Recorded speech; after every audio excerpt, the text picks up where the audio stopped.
ever heard of card games? It's that thing where you make your own decks and really get the creative juices going, thinking of the most interesting synergies and strategies to mercilessly beat your opponents down. Now, have you ever heard of kidneys? Because that's what you'll need to sell in order to buy a single deck in most of them. What if there was a way to experience those head-scratching moments of piecing multiple cards together without getting a second job or selling all your grandma's jewelry? Welcome to Star Realms.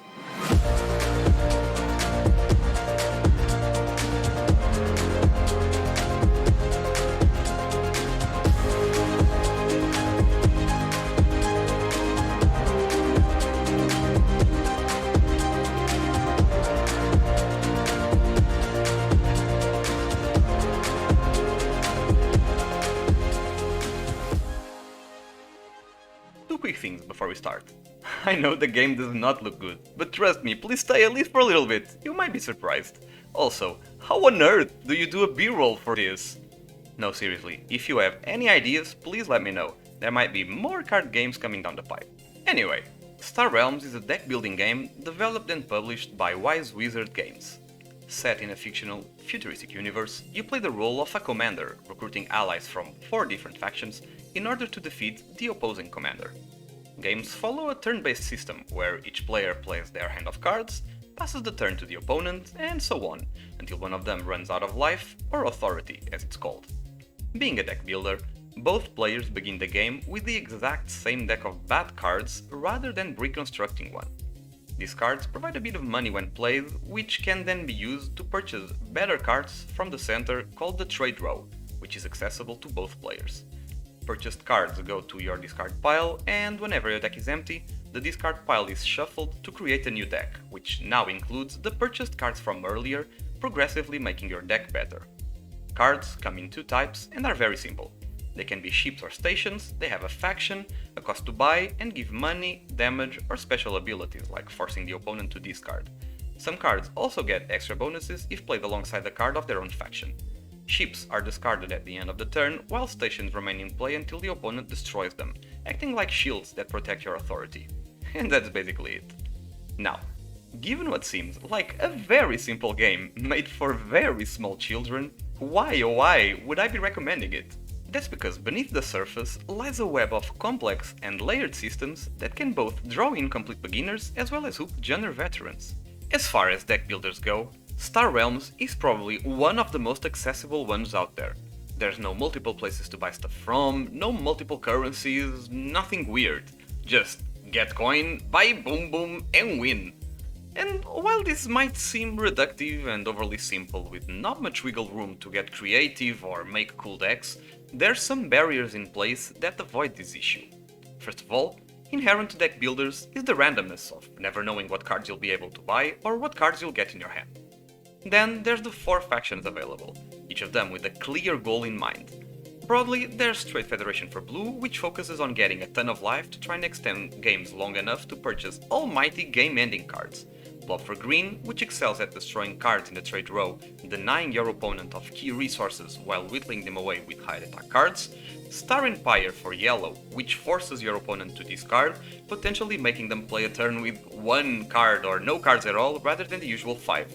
And finally, Machine Cult for Red, which allows you to scrap your own deck, getting rid of unwanted trash and playing good card after good card for an endless barrage. Knowing this, you will immediately need to be careful to not dilute your deck with many different colors that do not work well together, while at the same time not getting carried away and trying to get only one particular color, as this could mean you end up with a very small and very bad deck, while at the same time not letting your opponent get away with their plan easily, which might mean taking bad cards for you that could really help the opponent if they ever got them, and this list of considerations just keeps growing as you get more experience, which is how it's pretty easy to get hooked into the game.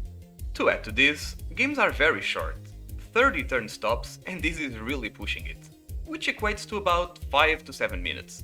Pair this with the aforementioned simple yet engaging and deep strategy, and you can get a good bite-sized experience that lends itself to that just one more game, particularly when you lose but just needed that one extra card to turn it around, come on! Then, despite the fact that this looks like a Web 1.0 browser game, And the fact that it was created as a tabletop product first, Star Realms offers a surprisingly robust set of features and varied game modes that's managed to stay active and fresh over 6 years after its digital release, retaining a very healthy player base with games taking only seconds to find.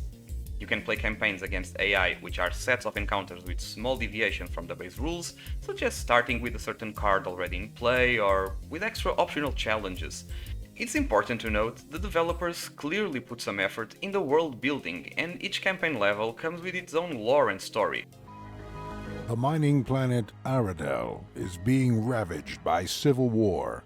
You can also play with other human players in a slew of different game modes. You can just queue up for a match, selecting which expansions you want to use, and we'll get to expansions later. Or you can play on the weekly arenas with wild rule sets and predefined expansion set, or you can even enter organized tournaments that take place at set times and also come with their predefined set of expansions. These last two modes, arenas and tournaments, are pay to enter, which leads us to the monetization structure. You should know that you can download Star Realms for free and start playing right now, but you should think of this more like a demo rather than a free game, given the free version only gives you access to one campaign chapter where you can get a sense of how the game works. Then, if you want to play with other players, you can purchase the base version, which grants you access to every game mode and a base set of cards, as well as some more campaign chapters. Then you can purchase expansions. These are new cards which are used on top of the base version and come with new mechanics and unlock their corresponding campaign missions. This can look at first glance like a bait and switch scam where they draw you in with a very cheap product, or in this case free, and then just sell you a bunch of crap later, but I don't really think that's the case. The base set alone is very interesting in and of itself, and you can easily spend dozens, if not hundreds of hours trying to understand its intricacies, like I kinda did.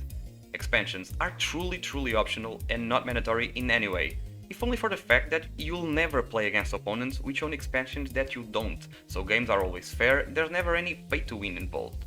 Just for reference, after playing the game on and off for about 4 years, I only own 2 expansions and I'm perfectly content with it. What expansions do very well is completely skew the power level and complicatedness of the games if you so choose. If the base set is all about core mechanics and simple cards where games can last like 30 turns like I said, some expansions throw that all out a window with quote-unquote broken cards, since both players can get them, they're not really broken, and interactions where games going to turn 15 is a miracle. You have multicolored cards, some manipulate the order of your deck, you have random events that can disrupt your turns, and much more crazy stuff. Finally, you can also purchase credits, which are used to enter the aforementioned arenas and tournaments.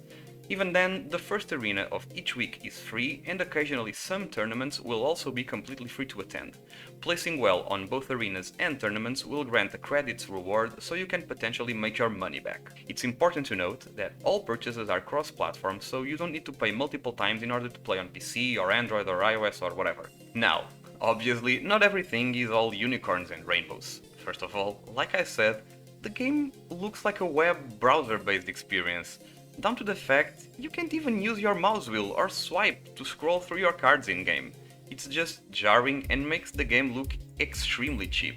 Then, Star Realms isn't really breaking the mold in the deck builder genre. It's not bad or boring by any stretch, but there aren't any WOW mechanics anywhere in sight. It's your comfort food, something you come back to time and time again. Also, if you like mechanics that allow you to interact with your opponent during their turn, this game has none of that. Turns are completely sealed off and self-contained. Lastly, the monetization model might not be your cup of tea, particularly when it comes to pay-to-enter formats. I don't really care about playing those game modes, so I don't have a strong opinion, and they're clearly catered to veteran players rather than newcomers, but I can see how that could grind your gears a little bit. And that's enough from me. If you ever wanted to give card games a go, but were is a bit frightened about the cost, or just want to try a new genre with a very low entry cost, both in money and in mechanical complexity, there's a link to the game in the description. See ya!